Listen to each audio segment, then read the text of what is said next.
when you have this chronic systemic inflammation, there's other things your body has to take care of besides your hair. So that is one mechanism to where chronic stress plays a huge role. Welcome to the Inspired Living with Autoimmunity podcast, the podcast for high achievers who want to stay sharp, focused, and full of energy despite their diagnosis. With your host, National Board Certified Functional Medicine Health Coach, Julie Michelson, where Julie helps you take your power back from autoimmunity. And now here's your host, Julie Michelson.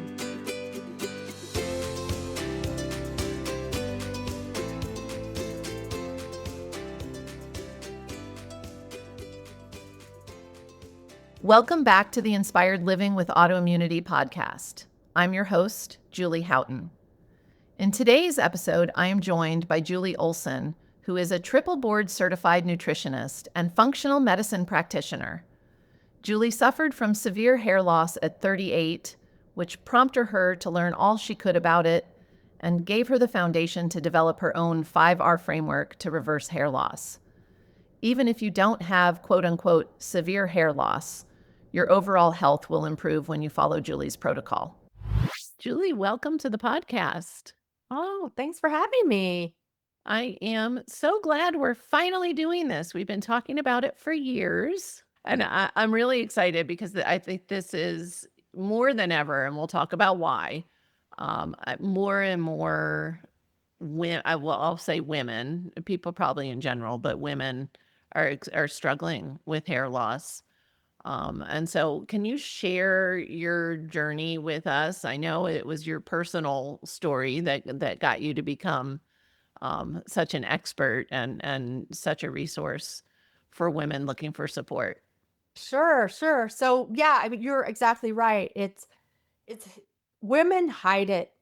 We're ashamed of it. Society doesn't accept it.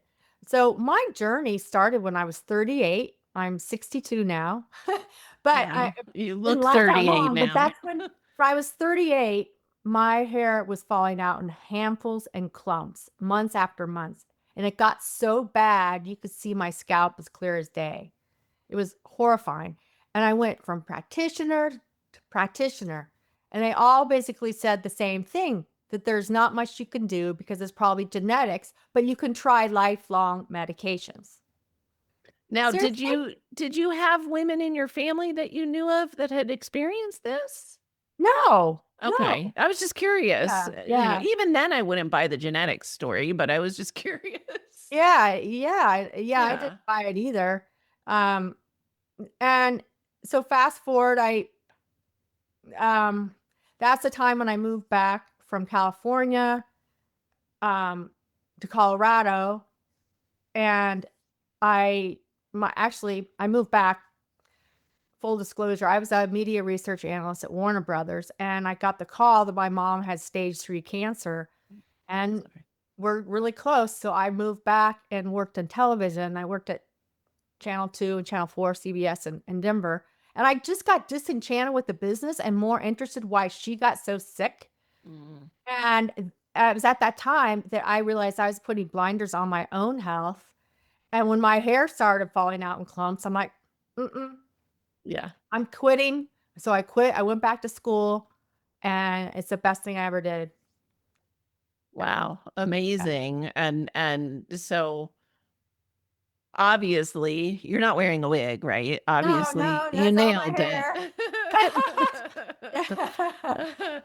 um so not genetics for you, right? Your hair No. loss. What No. what did you end up figuring out for yourself that kind of led you into, you know what, I'm going to help people figure this out?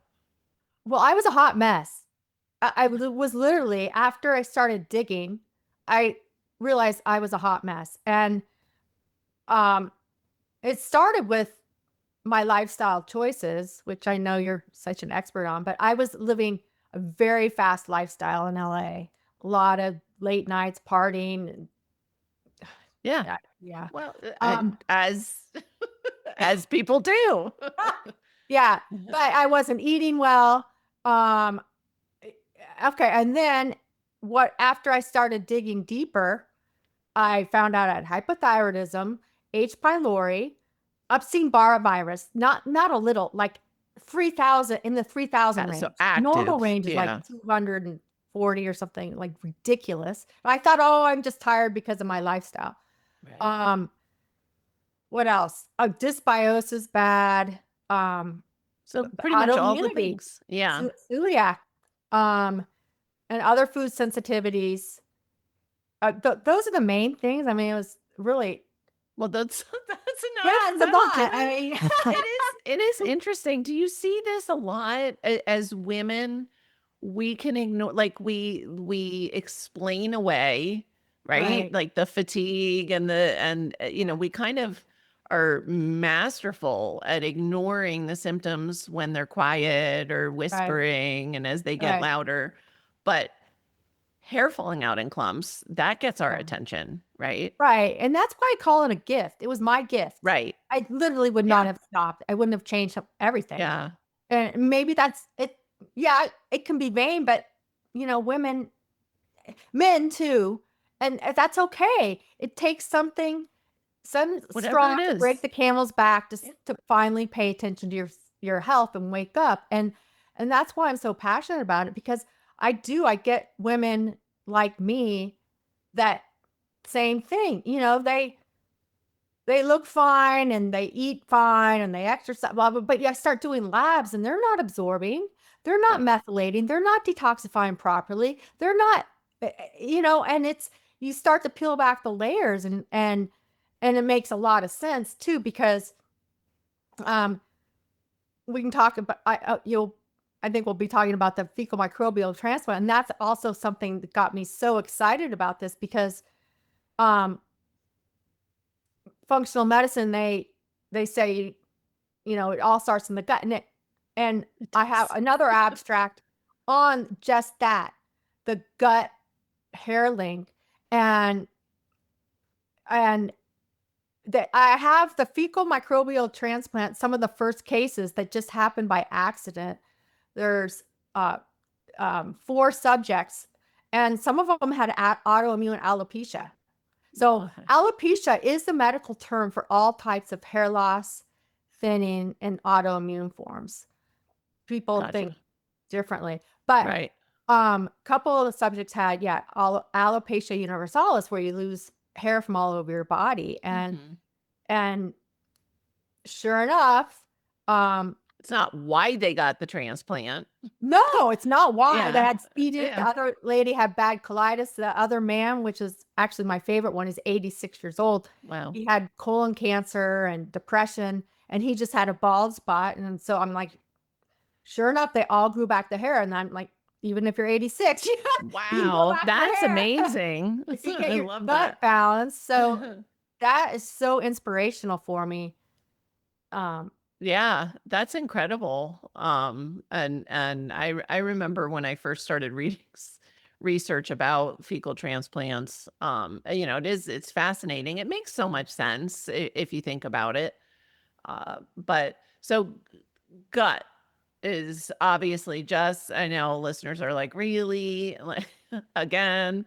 But this impact, because look, you are like the poster child for, you had almost like every kind of category would look for. You didn't mention toxins for you personally, but like, Oh, yeah. um, so whether it's, do similar things apply, whether it's autoimmune or not, as far as Yeah. gut health and nutrition and hair loss? Yes, yes. Now that's a good question, because I'm up to 76 causes of hair loss, Okay. but I put them to 5 functional root cause categories. And one is gut, which includes digestive, nutritional, right? Mhm. Inflammatory is another one, toxins, stress, and hormonal. Yes. And there's overlap in those as well. So it's not really about the gut per se, but it kind of always goes back to the gut, because we Sure. create our hormones in the gut. If we have stress, how in the heck can we Right. absorb our nutrients, and stress plays a big role in that in triggering inflammation. And when you have chronic inflammation, it Gut. actually, yeah, it's gonna it does the same to the hair follicle. We don't need our hair, and so it's gonna Right. take care of everything else. Sure. And that's another reason why COVID, they called it the COVID shed, was so it was inflammatory. There's so many inflammatory cytokines and things running, bouncing around, that um your hair, it prematurely pops it from the resting phase. I mean, I'm sorry, the growth phase to the resting phase. Mm. When you have this chronic systemic inflammation, your hair just, it can't, there's other things your body has to take care of besides your hair growth. So that is one mechanism to where chronic stress plays a huge role. Like other diseases and autoimmune conditions and everything. Sure. And medication. I mean, the reason I say all roads lead back to the gut, and I don't mean it as in the like you have to manage the stress, you have to, remove the Yeah. toxins, whatever the things are, those factors, but all of them affect the gut.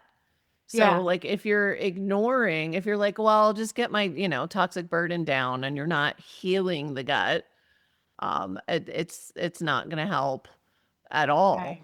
Right. Right. Are there we say at the clinic all the time, like you said, like your hair's not necessary, and so to the body, to physiologically, like it's going to be the last thing that gets those resources.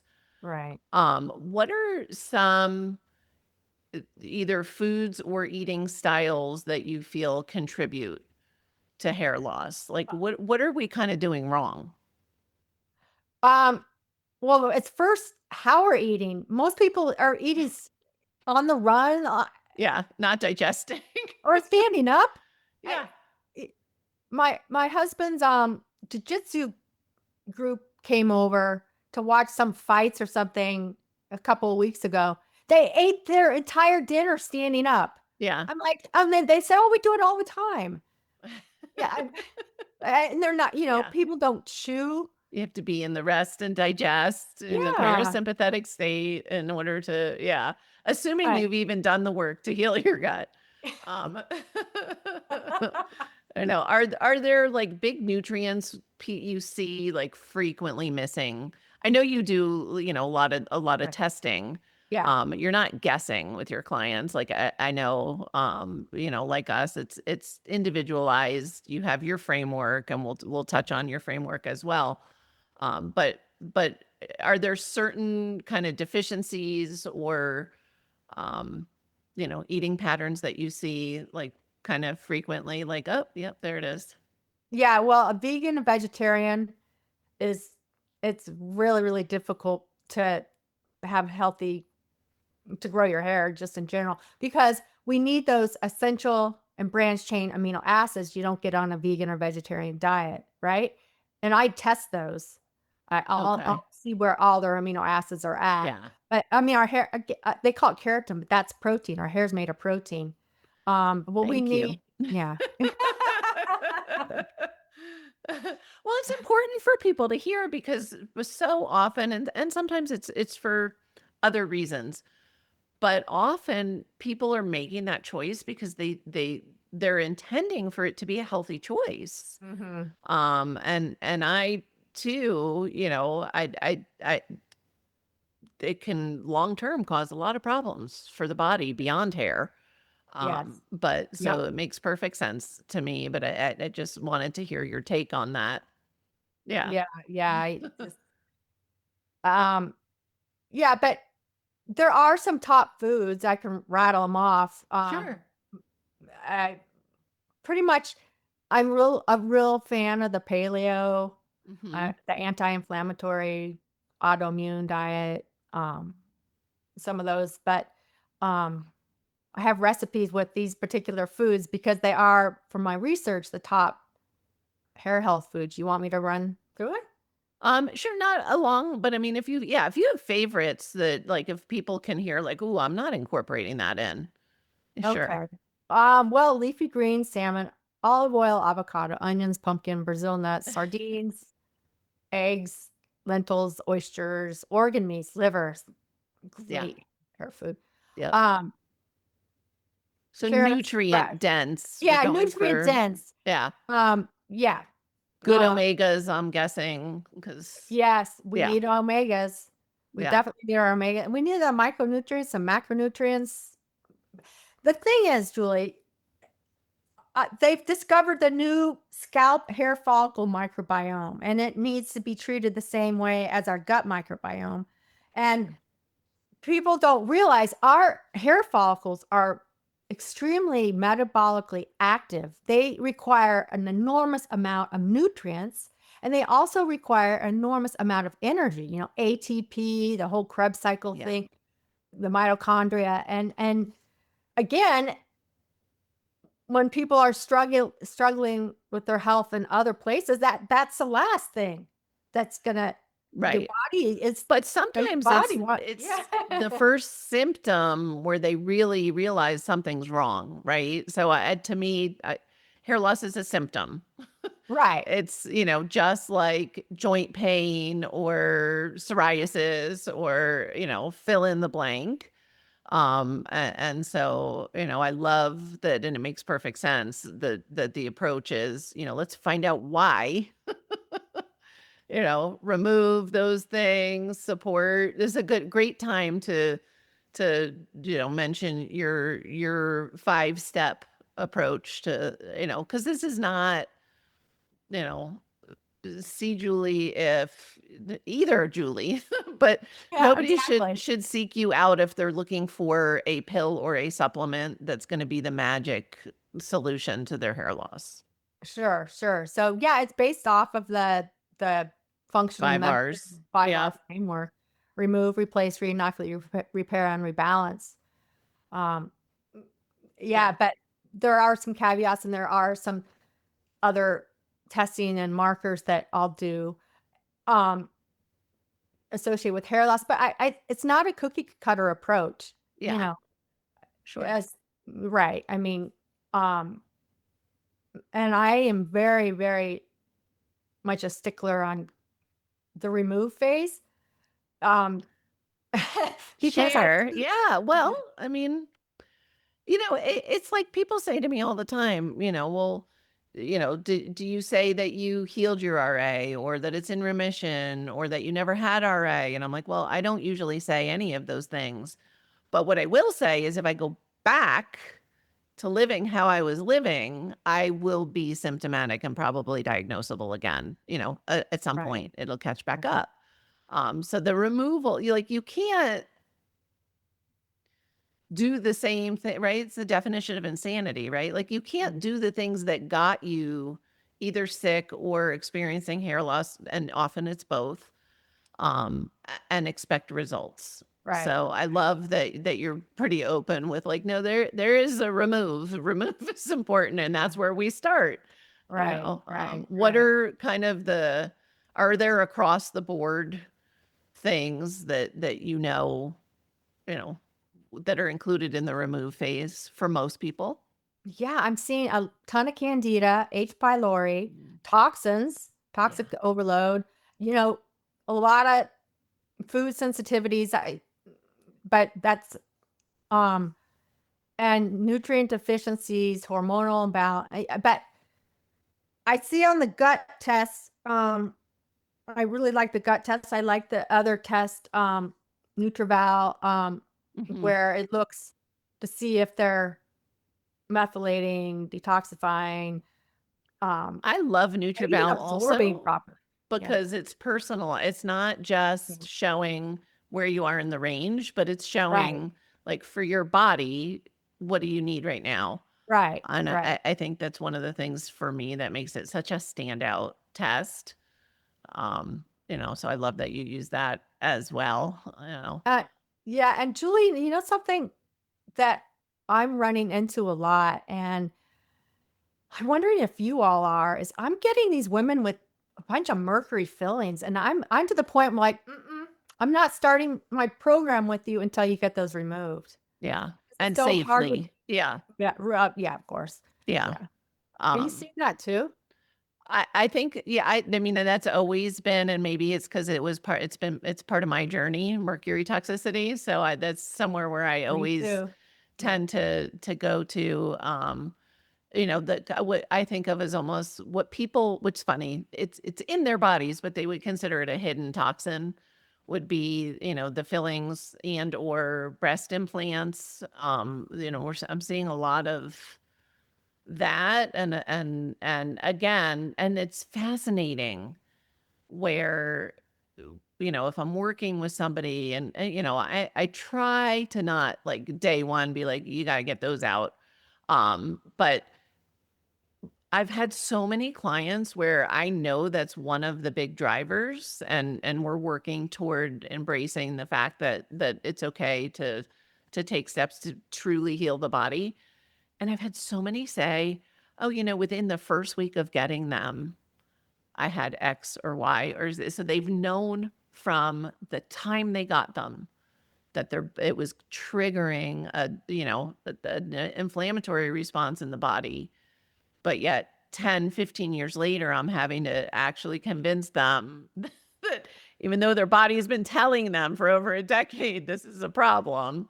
Yeah, mercury fillings, root canals, Yeah. a lot of, just traditional dentistry and I know you're looking at toxins, but like my daughter, I always admit, how we would parent differently if we knew then what we know now, right? I had a bunch of fillings removed when I was pregnant with her. Oh, wow. So she had mercury toxicity, not from Interesting. her own fillings, but from her in utero exposure. Mhm. So, Mhm. there's a reason why we test, right? Right, right, Yeah.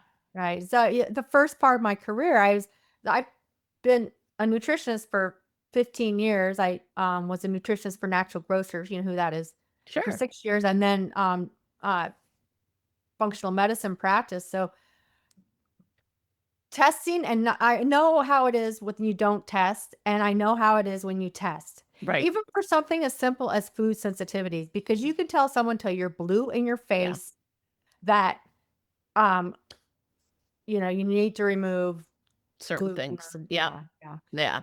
Yeah. And then I just wanna, before I lose a thought, jump back to the mercury. I just published a blog on mercury, and has a ton of references. So, I Oh, mean, fun. just because it is hard to figure out, I think for a lot of these people, like, what's the link between removing my mercury and, Right. hair loss and Well, mercury and and I want to highlight again, I commented on safe removal, and I did a great episode several years ago with Charlotte Aronson, who's a biological dentist. If you listen closely to what I just said about my daughter, Yeah, the exactly. removal can be a way higher exposure than Exactly, if it's leaving not them in your removed mouth. properly. So use Yeah. the smarts, and there's some Yes. certifications. Yeah, it's on my Yep. blog. Yeah. So I The just want to highlight that for people. I don't yeah. want people running to their regular Oh, dentist but and yes, getting their mercury fillings exactly. removed. That Yeah. makes it worse. Yeah. um yeah. So it mercury is a big one.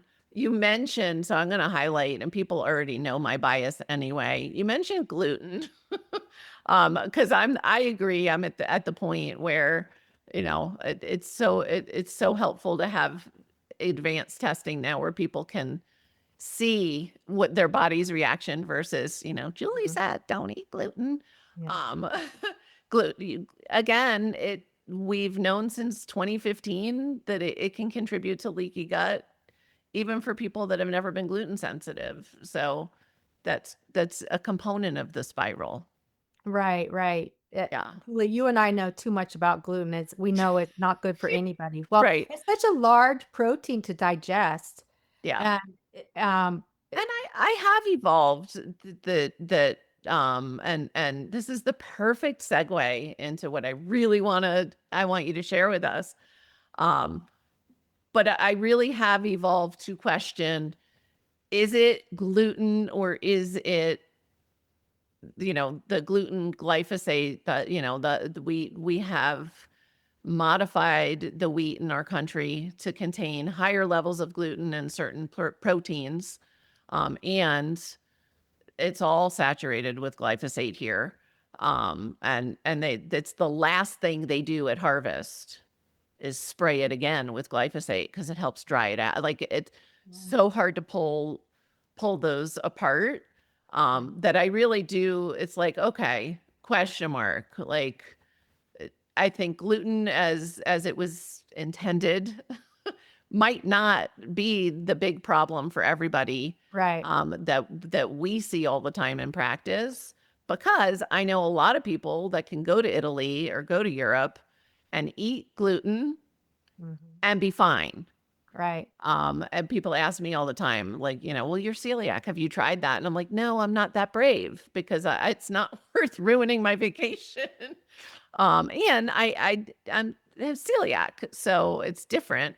But you, I know, spent a couple weeks, not just in Italy, but this will kind of circle back to lifestyle and stress too, in Sardinia. So blue zone, right? Which Yeah. is we talk about as we're trying to study these blue zones and figure out, what is this secret to longevity and health span and, living not just longer, but well.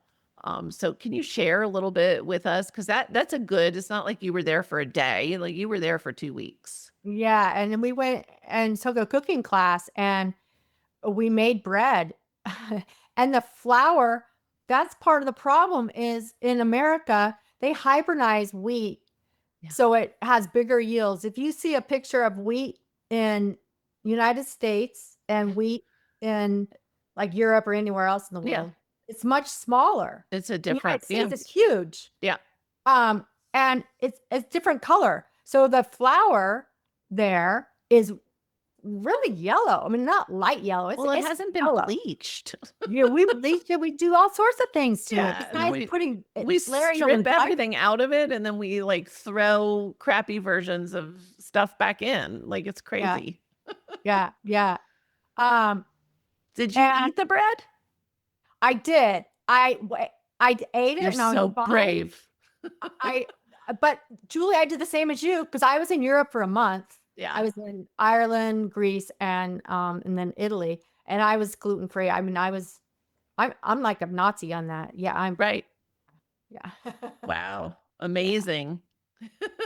But yeah, and then they don't add. I mean, they just make it's like flour and water. Is how they made the bread. And, here Right. in the United States, All kinds of stuff. Yeah. yeah, Yeah. Amazing. So share some of your wisdom you picked up there, other than again highlighting like our food system in this country is completely adulterated, if you could even call it food at this point. yeah, And so a lot of the problems again, because people will say, people have been eating wheat for, a long time. And I'm like, yeah, not this wheat, not what we have here. yeah, But what else? Because you highlighted even in your own journey, this stress is such a big driver of chronic inflammation, you know, right, gut challenges, despite like all the things, right? yeah, Again, because they're not separated in a box. We're integrated humans. right. So what else did you get to experience or witness there that you think like, I can see why I got sick living Yeah, the way I was living, right? right. Well, they slow down. They enjoy their food. They enjoy their family. They respect their elders. They have a purpose. They move they just walk everywhere. But they enjoy their food. They drink wine, but it's all Yeah. organic. They have Yeah. coffee, it's all organic. And they enjoy I mean the big thing is meeting for coffee in the morning and then Yeah. meeting to have a glass and they don't overindulge. Right. Everything's in moderation. And I didn't see supplement stores. I didn't even see gyms. Yeah. Well, they You don't know, I need just them saw a lot of people out active. on the streets just hanging out and talking to each other. I didn't see people with hair loss. Isn't I that amazing? yeah. Yeah, But they have a purpose too. I mean, it's they're huge. very family oriented. Um, and if they do work, they're very, seem to be very into whatever they're doing, very Yeah, back to passionate about it. purpose. Yeah, Yeah. And yeah. they're definitely not eating standing up and they're chewing their food like we talked about earlier. But it's It just seems so simple, simple. It right? is simple. It's so basic. Right. After I got back, I was on um a summit like a biohacking summit, and Uh-huh. he's like, "So, what are your top biohacks, and what did you learn?" And I'm like, "There aren't any. You have to get the basics down." Back to basics is the Yeah, biohack, right? Like yeah, living aligned with how we're created to live. right. I mean, Yeah. that Brian Johnson, Johnson. that Hmm. he's taking 100 supplements a day. Yeah. Yeah, which, yeah, that's a whole nother podcast. Yeah, yeah, yeah. But it does lead me to, because this I do want to make sure that we get to when it comes to supplements for hair loss. I want to talk about biotin because almost every woman that mentions hair loss as an aside, um, will say, I'm taking biotin, or you know what I mean? We were talking before I hit record, and I remember 15 years ago stealing my horse's biotin that she was taking for her hooves because I thought that might help my hair loss. So, can you share with us? I know you've done a lot of research on biotin. Is it a good thing for everybody to be taking to support hair health? We No, because we get enough in our diet. Biotin deficiency is extremely rare, Okay. very rare. I mean, you get it in common foods. It, we get enough, and the RDA for biotin is 30, and they're selling like 10,000 micrograms of biotin in a lot of hair health supplements. But so, okay, it's extremely rare unless you have this rare genetic disorder, which affects 1 out of 140,000 people. Holy cow, that is rare. If you're getting long-term parental nutrition, like intravenous nutrition, Sure. if you have long-term antibiotic use, Okay. if you're an alcoholic or you have liver disease, or if you do dietary extremes like raw eggs because they bind to the biotin and prevent. That would have to be a lot of raw eggs. We're not talking about one Caesar salad, Right. right? Like, Yeah, and then in pregnancy, women require when they're pregnant just a little bit of extra biotin. Um, okay, and then certain medications deplete biotin, anti-seizure medications, and interesting, some medications for acne and even some medications for Crohn's disease leads to biotin deficiency. But I mean, okay. that's such a But that's small specific, percentage. Yeah, right? and the problem is, um, there's a lot of nutrient interactions. Zinc, zang. You kind of need to Everything's, balance out your copper and zinc. Well, yeah. if you take too much biotin, it's gonna um, interfere with the absorption of a lot of the B vitamins, B5, B6, B12, and it's gonna Okay, mess up your ferritin. Um, and then it has the potential to disrupt your metabolic, especially your kidney and your liver, because it alters the glucose metabolism, exacerbating hypoglycemia and diabetics. Um, wow. and Okay, then so it it's not benign. no, Like, but yeah, that's what I mean. Even us, we're like, oh, it's biotin, it's a B vitamin, it's water soluble. No, right, no. So yeah. and then it also Well, interferes because with you mentioned this balance of things, right? Like every system in our body has an opposing force. Everything like you mentioned, which is like a beautiful one, the copper zinc, like it's the ratios are really important and they matter. And so I want to highlight, like you mentioned this interaction with ferritin, and ferritin levels can be really related to hair loss, right? Oh, yeah, but it also interferes with your thyroid levels and vitamin D measurements. Wow. Um, over 200 labs, vitamin D, B12, a lot of the antibody tests. And the most concerning one is the tripopin, because um it's a cardiovascular. Okay. It's a cardiovascular marker. So if someone comes in taking a lot of biotin, it can make that number incorrect. And there's actually, I have a documented um, heart attack that was missed Wow. because the labs came back abnormal. Um, yeah, and also it can cause skin problems, which is interesting because Wow. they market it as Yeah, hair healthy hair, loss. skin, nails, right? I even had some clients come in and they're like, "Yeah, whenever I take biotin, I get acne," and that's documented. I mean, I Right, have a but did they stop taking it? Because that's always interesting to yeah, me, right? Like, it's yeah, like, okay, well, stop doing that, you know? yeah, Yeah, I think that's so important for people to hear. What would you consider, um, you mentioned COVID, like, there are certain times where we will lose more than typical hair. So I wanna be really, like, clear with, like, I lose a lot of hair all the time. I obviously have a lot of hair. I yeah, didn't always, like, again, when I was on all the medications and I was inflamed and I was sick, I yeah, didn't. Like, such a difference that as my new hair grew back in, especially because my hair's curly, like, I had to cut all the rest of the hair off because you could really tell, like, new hair, old hair. oh, Um, yeah. but I tend to, it is typical to drop 100 hair. hairs a day is typical. That's normal. How 100, many? 100? 100, Okay. 100. And then there's certain things. Sometimes women will get concerned because they'll feel like all of a sudden they're losing more hair. You mentioned COVID. I think it's a common post-viral syndrome. I would say post anesthesia. What are Yeah. some?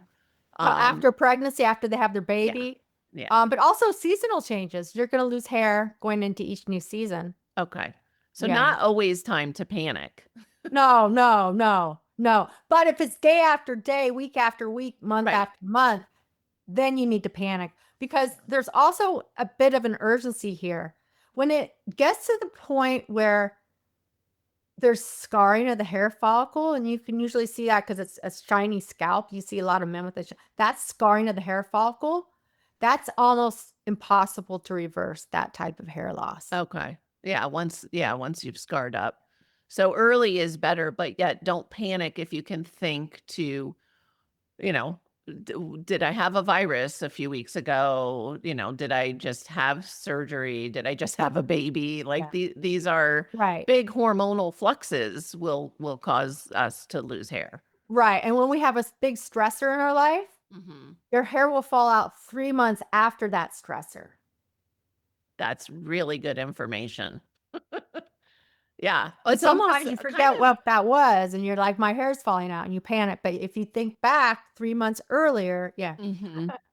Well, and I see that a lot with like, oh, my autoimmune symptoms just became noticeable. Now we know they were brewing in the background, but usually, especially for women, it can be right about that same time, about 3 months post stressor. Yeah. So, Yeah. um, it's not usually during the stressor, it's usually after. So, Yeah. yeah. Could All I right. just mention going Yeah. back to the biotin and Yeah. if and you guys probably do this as well, but when you do have lab work done, um, especially a thyroid panel, iron panel, just blood work in general, get off biotin for five to Mhm. 7 days. And then I Yes. do have a published abstract here in this Integrative Medicine, the Clinicians Journal this month Which is about the amazing. biotin, which I call the biotin myth now, just because people don't understand more is not better. Yeah. And I think it is one of those things, it's not an expensive supplement, so this, would people tend to just do more, more, more. Are there things that most of us can just incorporate into our wellness routine other than the lifestyle thing? Are there supplements you say are good kind of for everybody? Like I had mentioned omegas. Um, is there anything that you're like, even just protectively we should be doing for our hair?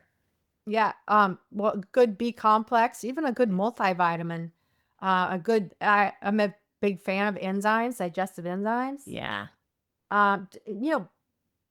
Again, going back to getting your gut healthy and keeping it healthy, some of those core supplement. I mean, there are certain nutrients that help with hair, like collagen and horsetail and silica, and I mean, there's a whole list of them. But you know, it's not gonna work, and you're gonna waste your money if you think you can go out and get a hair supplement and your hair is gonna grow back. Right. It's 99% of it is deeper because, again, like we talked about earlier, there's Why so are many. you deficient to begin with if it isn't Exactly, deficiency? exactly. Right. Yeah. And Julie, that brings up hair transplants. I have so many women come to me that've had hair transplants, Really? Wow. and Yeah. that's because And it didn't solve all their problems. no, they only work for a couple of years. On average, only 49% of hair transplants work. And beware of those discounted hair transplants in Oof. poor countries, because that's going to talk about scarring. That's Right. going to cause lifelong scarring. And then even PRP treatments, it's very, very painful. And there's just limited evidence that they work. So, first, Yeah. I mean, And if you're people not, can, again, yeah. foundational, right? Like if you address the drivers and you're doing all the lifestyle things and you've, like you said, you've repaired and restored and you've done your 5 Rs and then you want to do like a PRP microneedling, great, fine. But if you're not going to do the other stuff, there is really nothing that's going to fix it. Right, right. And Yeah. we s- Yeah. that's why I'm so happy to be on your podcast, Julie. We speak the same language. I mean, it's just it, with all the marketing out there, especially the Yeah. beauty industry. Oh I gosh, mean, yeah. they've convinced millions that topicals and shampoos and serums can fix an internal problem. Right. Yeah. Oh, there's the key. It's an internal problem. You can't find hair growth in a bottle. And even like minoxidil, when you get on it, I guess your hair falls out. And then if you ever get off of it, your hair is going to fall out. It is a, and if you're trying to get pregnant, that talk about a toxin. Right. Yeah. And finasteride has black box warnings. It makes men lose all their libido on average, and it's just. And now I just heard that um, the pharmaceuticals are in a race now to create a pharmaceutical because the GLP-1s are causing hair loss. Right. Well, because of nutrient depletion and protein depletion, like it's not rocket science. Right. Let's give you another. That's the approach, right? Let's get everybody hooked on this pharmaceutical and then we can create another pharmaceutical for. I say all the time, I think of the 10 medications I was on at the end, probably, at least 4, if not 5 of them were for side effects of the other medications. I mean, it's such a racket. So insane. But So Julie, what triggered your RA? well, unknown celiac. I had Hashimoto's that wasn't diagnosed till way later. Celiac was diagnosed before the Hashimoto's, both way after the RA. But I had mercury, lead, I had, toxicity issues MTHFR that I didn't know about. And this one will speak directly to you. Grew up low fat. So I was depleted of healthy fats. And so that combo, the diet and the stress, no doubt, because knowing what I know now, I should have never been able to even start to feel better on my own. And Yeah. nailing the diet and having a truly dedicated twice a day meditation routine Oh. were the two things that got the needle to move. And then going keto for me at that time Uh-huh. was like the light switch of like, I came back online. And so now, when I look at labs and things, like, really, I was that my toxicity levels were that across the board and that high that it is, like, you, purpose, right? Like, this is clearly what I'm supposed to be doing, Yeah. because I really shouldn't have been able to even get as far as I did before I knew more or found somebody who did. So And what it's was the best way for you to remove your toxins when you found out you slowly. what did you Yeah. do? Same thing we do with that, supported my body's detox processes, Yeah. movement, sauna, binders. I still take binders. I will always take binders because I'm a Interesting. collector. I Oh, so just you take am. them, like, on an empty stomach once a day or something? I take them with I use, targeted binders, and I'll take them. I take them twice a day. I'm not talking about, which I will take, like, if I'm traveling and eating somewhere where I'm, Yeah. concerned about the oil or the food quality, or I'll take something like a charcoal, but these are targeted binders for, I just kind of rotate. At one point I had done chelation for the lead, and I muscle wasted it, even though I was being really careful and monitored, it was not the right way for me to do it. So, Interest but and then again, back to the B vitamin, supporting my body's detox processes, um, and just realizing and obviously limiting.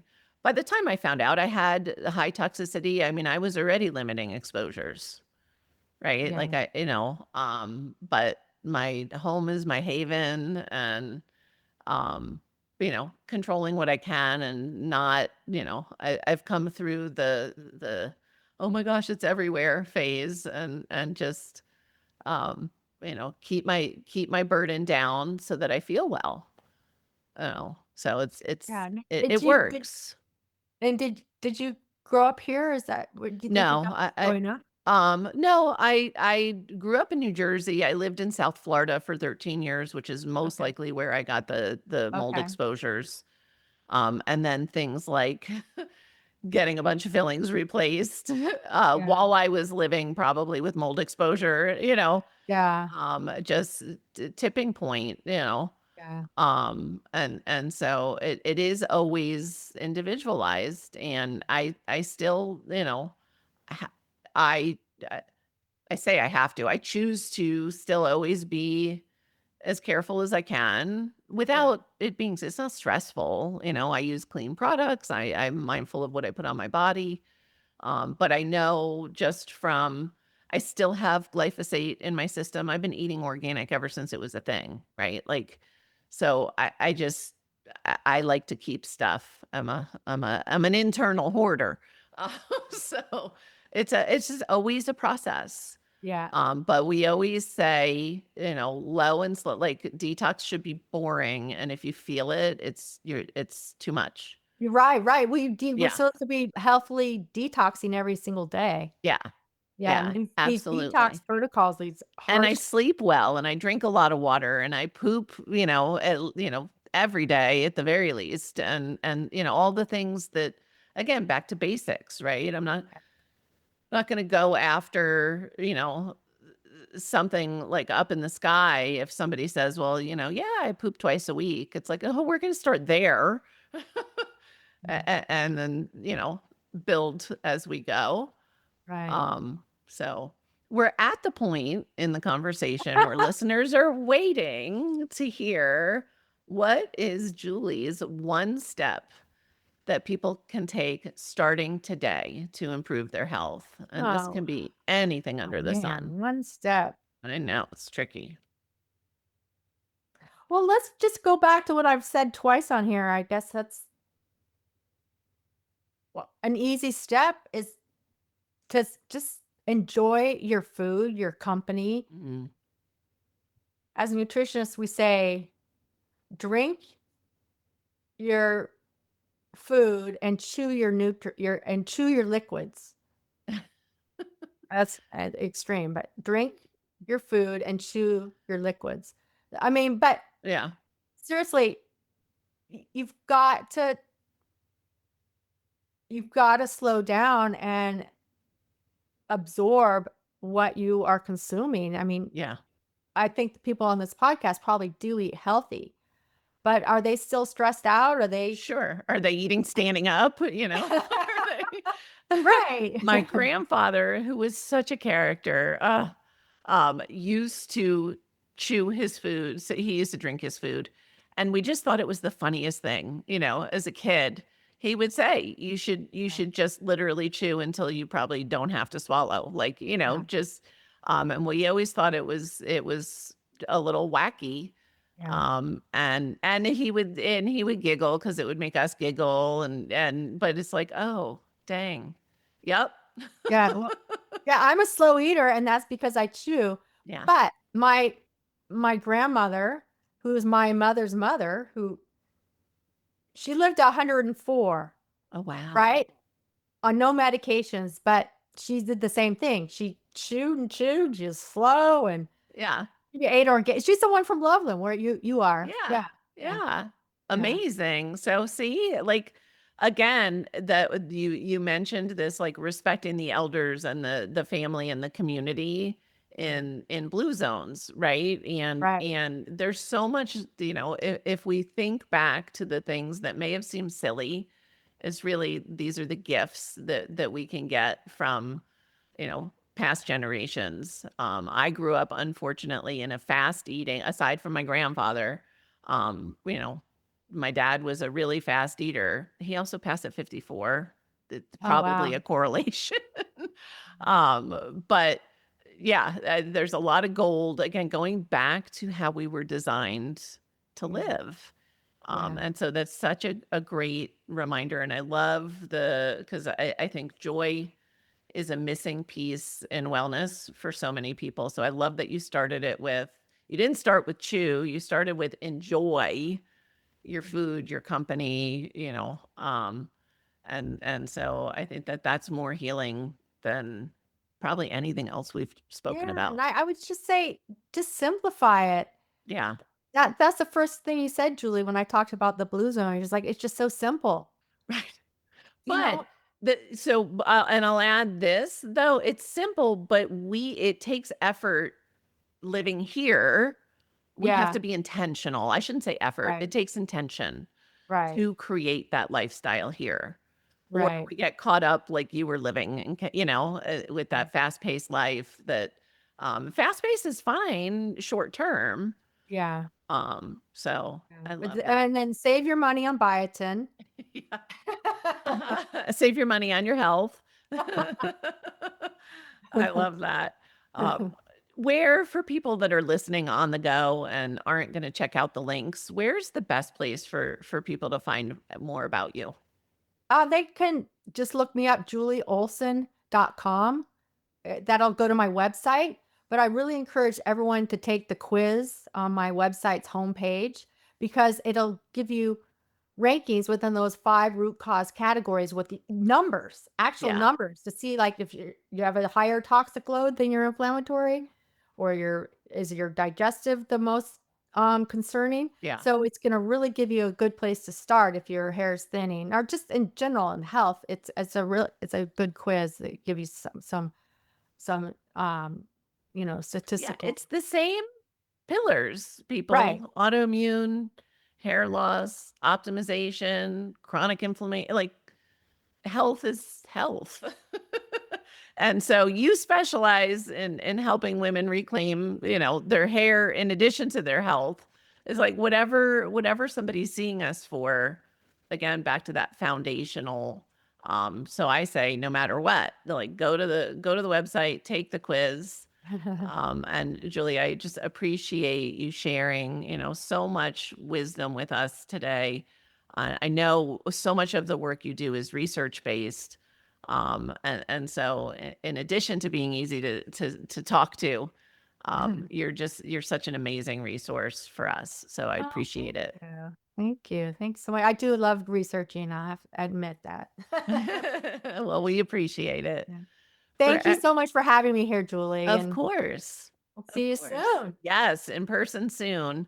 For everybody listening, remember you can get those transcripts and show notes and the links by visiting inspiredliving.show. I hope you had a great time and enjoyed this episode as much as I did. I'll see you next week. Thank you for listening to Julie Michelson's Inspired Living with Autoimmunity. Did you enjoy this episode? Please like, share, and subscribe wherever you listen to podcasts. If you'd like to get a transcript of this and every other episode, just head on over to inspiredliving.show or click on the link in this episode's description. There, you can also find everything we discussed in this episode, including links and information about our guest. You can even send in your questions to be answered by Julie in a future episode. That's inspiredliving.show.